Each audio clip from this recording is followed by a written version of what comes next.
Hello, welcome to my bookshelf, and today I will be discussing with you all my thoughts and feelings on the movie adaptation of Before I Fall by Lauren Oliver. If you don't know, the basic premise of this story is that Sam Kingston is forced to relive her last day over and over and over again. She's a high school student, she's also super popular, and she basically has a Groundhog's Day situation going on.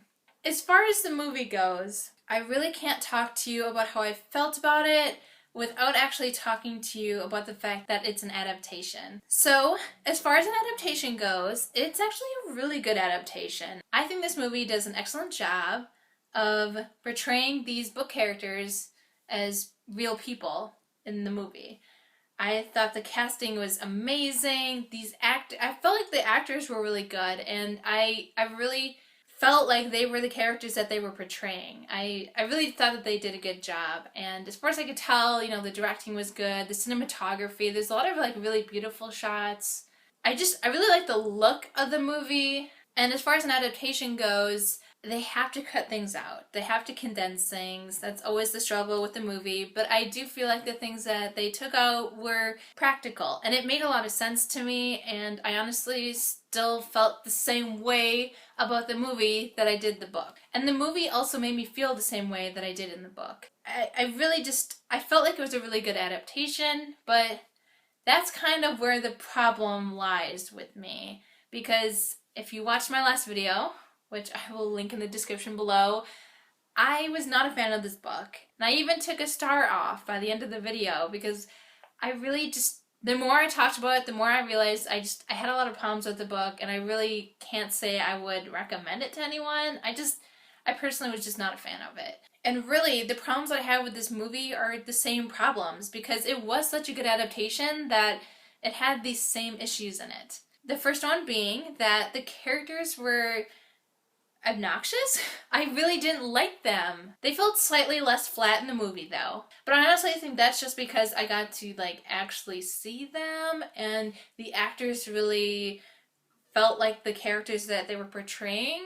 But at the same time, the movie did lose some of the backstory that these characters had, so there really actually was almost less development in the movie as far as the characters go. Because in the book, Lindsay, the main mean girl, she does get at least a moment or two of genuine, honest feeling, and this is a huge breakthrough for her. And we don't get to see that in the movie, and I really think that it takes away from Lindsay as a character. Lindsay's a pretty complex character. I really do miss really getting her character development, because in the movie she's just portrayed as being mean and she doesn't really seem to have any redemptive characteristics. It just makes me wonder, even more so than I did in the book, why is Sam friends with her? And that was a problem I had in the book as well. So I felt like the movie focused a lot more on Sam, and I think that Sam was slightly more bearable throughout the movie than she was in the book. But because it was a good adaptation, she does do a lot of really obnoxious things. We just get less of her internal dialogue, which was also really obnoxious to me. So it made it a little bit more enjoyable for me to watch her on screen. But I still didn't like her as a character, and because her friends are less developed, character development wise, I couldn't get behind them. And also, in the movie, these three girls are just so physically close and touchy. They're always hugging and linking arms, and which was kind of odd to me. I would say that's one thing that's actually kind of out of character for them, because there's a mention in the book, I don't remember where it is, but I think Sam, what does she do? Sam either kisses her on the cheek or hugs her really close or something, and Lindsay goes oh, what are you lesboing out on me? And just typical Lindsay stuff. So clearly she's not comfortable with that kind of closeness, but yet in the movie they're all over each other, and it was almost kind of too much to me. I just did not relate to that kind of touchy-feely between platonic friends. It was kind of weird to me. I really love Kent in this movie, and I loved him in the book too, so that really is no surprise.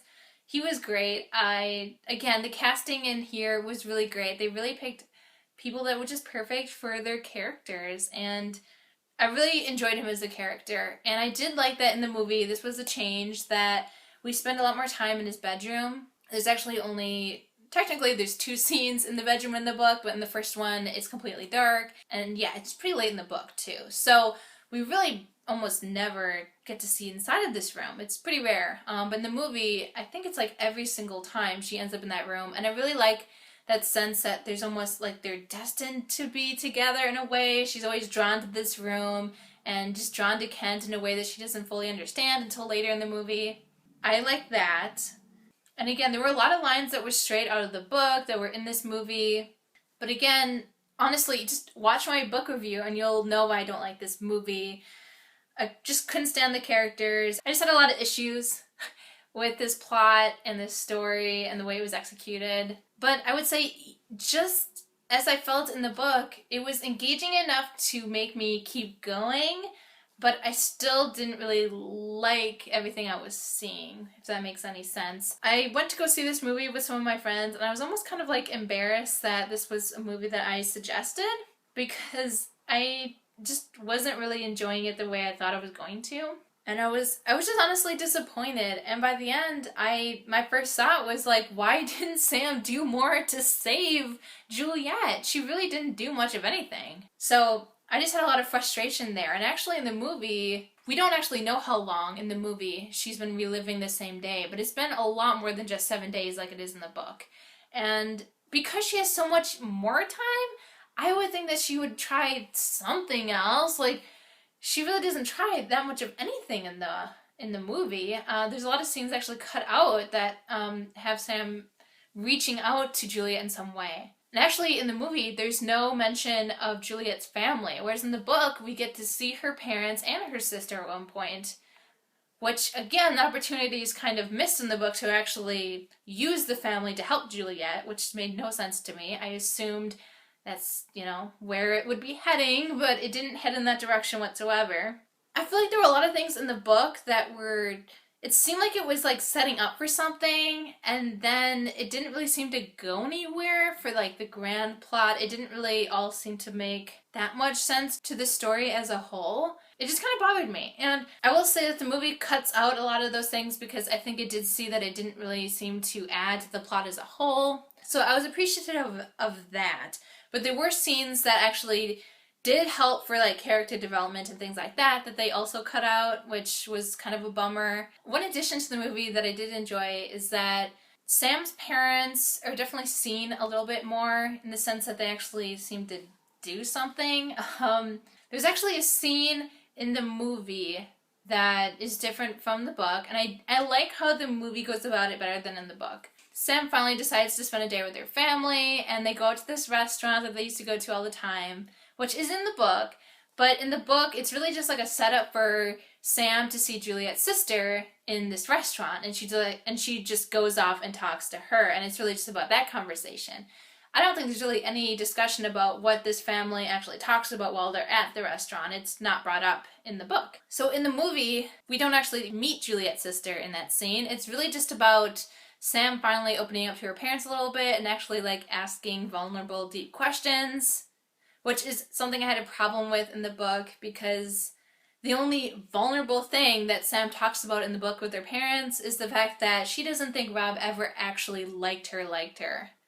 And that was super vulnerable for her. And to me, just, I don't know, if that's the most vulnerable thing you've said to your parents in years, then wow.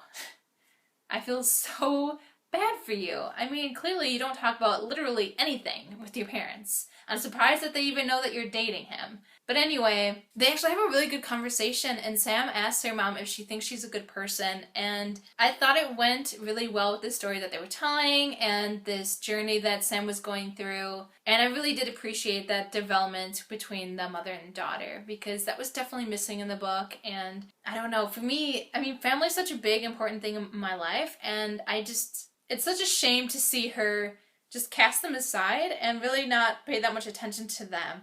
The only part of her family that she seems to care about is her little sister, and we see her spend time with her little sister, and we see some conversations between them, but overall, there's almost no development between her and her parents even, which is a huge shame. And I definitely think a wasted opportunity. Because again, if you know that you're dead, I feel like you would actually talk to your parents and at least attempt to open up. So that's something that the movie added that I really, really liked. And it is probably one of my favorite scenes in the movie as well. Then anything with Kent. Because, like I said, Kent is one of my favorite characters. It was a lot of fun. I also really liked the bathroom scene in the movie with Anna. That was really good. That plays out slightly differently in the book than in the movie. I thought the movie did it really well. It's really hard for me to say which one I liked better. There's definitely different vibes actually in that scene in the book versus the movie. But I think because we don't get that much development on Anna as a character, it makes sense that they cut out a lot of things. Because it really wouldn't have made sense because you don't know that much about Anna. Another thing that they had to cut out is just this one day that they keep replaying over and over again. There's a lot more things that happen in this day that is cut out of the movie, but for obvious reasons, it would be really hard to add just all these things. It would seem like too much.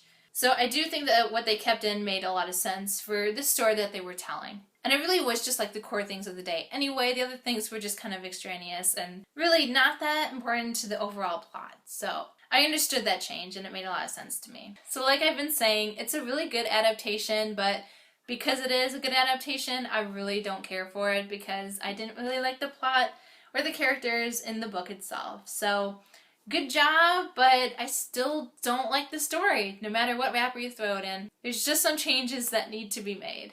Alright, so those are my main thoughts and feelings about the movie Before I Fall. I'm really curious to hear what you think.